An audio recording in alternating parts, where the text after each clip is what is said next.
de la presse, mesdames et messieurs,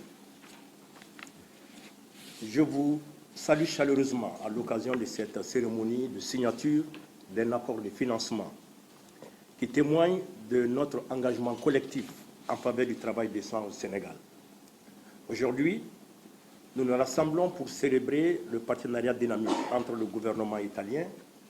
le gouvernement sénégalais, le patronat sénégalais, les partenaires sociaux et le Bureau international du travail. Cet accord, qui alloue un financement de 2 millions d'euros sur une période de 2 ans, est le témoignage tangible de notre détermination à stimuler la création d'emplois décents au Sénégal par l'amélioration du dispositif d'insertion des jeunes et hommes, aussi bien hommes et femmes, et la formalisation des entreprises. Le projet que nous nous apprêtons à lancer aujourd'hui, fruit d'une collaboration solide entre le gouvernement italien, le gouvernement sénégalais et le Bureau international du travail, revêt une importance capitale. Intitulé « Stimuler la création d'emplois décents par l'amélioration du dispositif d'insertion des jeunes femmes et hommes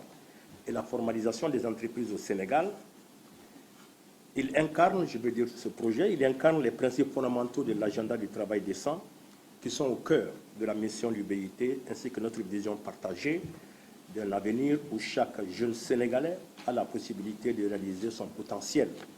et de contribuer de manière significative au développement de son pays. Ce projet a 2 composantes essentielles qui sont en parfaite adéquation avec les besoins du Sénégal et les objectifs du BIT. La première composante du projet vise à appuyer la réforme de la Convention nationale État-employeur pour la promotion du travail décent, une meilleure employabilité et l'insertion socio-professionnelle des jeunes hommes et femmes. Nous sommes tous conscients, Monsieur le ministre, Monsieur l'ambassadeur, des défis majeurs auxquels sont confrontés les jeunes Sénégalais en matière d'accès à un emploi décent. Cette réforme permettra de créer un environnement propice à la transition des jeunes vers le marché du travail, tout en renforçant leurs compétences et en favorisant leur épanouissement professionnel. La deuxième composante est dédiée à la formalisation des entreprises, à travers l'appui à l'opérationnalisation du statut de l'apprenant. En effet, au Sénégal, de nombreuses entreprises opèrent dans le secteur informel, privant ainsi les travailleurs de leurs droits et le pays de précieuses ressources. Nous croyons fermement que l'entrepreneuriat peut être une force motrice de création d'emplois décents, mais aussi de développement économique durable. Cette composante favorisera la formalisation des entreprises, renforçant ainsi les droits des travailleurs et contribuant à une économie plus équitable. Ensemble, ces 2 composantes du projet incarnent notre vision d'un Sénégal où chaque jeune a la possibilité de réaliser son potentiel, où le travail décent est accessible à tous et où les entreprises prospèrent dans un environnement propice. Excellences, Mesdames et Messieurs, la collaboration entre l'Italie, le Sénégal et le BIT est une illustration remarquable de ce que nous pouvons accomplir lorsque nous unissons les efforts pour atteindre des objectifs communs. Le montant considérable de cet investissement ou de ce financement ne constitue pas seulement un investissement financier, excellent Monsieur l'ambassadeur,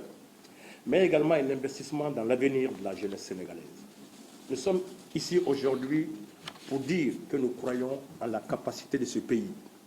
à prospérer et à offrir une justice sociale, un bien-être et un avenir meilleur à sa jeunesse. Au nom du BIT, je m'engage à travailler main dans la main avec nos partenaires italiens et sénégalais pour faire de ce projet un succès retentissant. Nous espérons que cet effort contribuera à l'épanouissement de la jeunesse sénégalaise, à la croissance des entreprises, mais aussi à l'avancement du travail décent dans ce magnifique pays. Je tiens à remercier tous ceux qui ont contribué à la réalisation de ce projet, ainsi que tous ceux et celles qui travailleront sur sa mise en œuvre.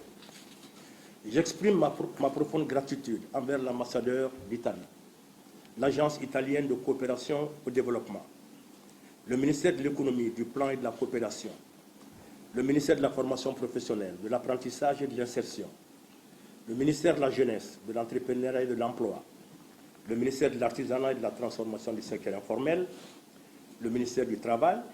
du dialogue social et des relations avec les institutions et le Conseil national du patronat pour leur précieuse collaboration. Ce partenariat qui s'étend sur plusieurs domaines essentiels est un exemple concret de la puissance de la coopération internationale en faveur du progrès social. En conclusion, excellent Monsieur l'ambassadeur, Monsieur le ministre, Mesdames et Messieurs, je tiens à réaffirmer l'engagement indéfectible du BIT envers le Sénégal et ses jeunes. Ensemble, nous pouvons réaliser un avenir plus promoteur, plus équitable et plus prospère pour tous.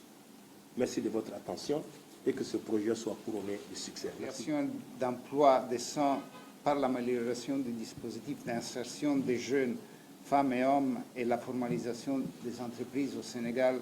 fait partie d'un ensemble d'initiatives que l'Agence italienne pour la coopération au développement a réalisées après l'expérience positive du projet de contraste à la migration irrégulière à travers les soutiens au secteur privé et à la création d'emplois, les PASPED, cofinancés par l'Union européenne et mis en œuvre en partenariat avec les institutions sénégalaises, avec aussi Cassa Depositi e Prestiti, qui est la banque de développement italienne. Au cours des dernières années, le travail dans ce secteur nous a montré que le gouvernement sénégalais a mis la question de l'emploi des jeunes au centre de ses préoccupations, mais c'est de plus en plus clair que ce défi peut être gagné seulement avec une collaboration active en tous les secteurs de la société sénégalaise. Les ministères sectoriels tels que celui en charge de l'insertion, celui en charge de l'emploi, les ministères et aussi les ministères de l'artisanat et de la transformation de l'économie informelle jouent un rôle fondamental dans l'orientation des politiques publiques dans les domaines si stratégiques dans les pays, mais un rôle tout aussi important est joué dans ces secteurs de la vie sociale et économique du Sénégal par les secteurs privés et par les services publics et privés présents à niveau décentralisé. Je pense par exemple à la collaboration fructueuse qu'on a établie avec les agences régionales de développement, avec les pôles emploi et entrepreneuriat, avec les différents services sectoriels au niveau déconcentré, avec les chambres consulaires, ainsi qu'avec les inspections du travail et les collectivités territoriales. Ces acteurs territoriaux, aux côtés des organisations de la jeunesse, différemment organisées et représentées, devront être de plus en plus protagonistes dans les années à venir. Des initiatives des partenaires au développement en collaboration avec les institutions sénégalaises, avec le système des Nations Unies, de l'Union européenne et des Nations Unies, dont l'OIT est un élément fondamental. Donc c'est seulement avec le protagonisme de la jeunesse sénégalaise et des acteurs territoriaux qu'on pourra obtenir des résultats importants dans les domaines de l'emploi et de la formalisation du secteur informel dans les années à venir. Merci à tous.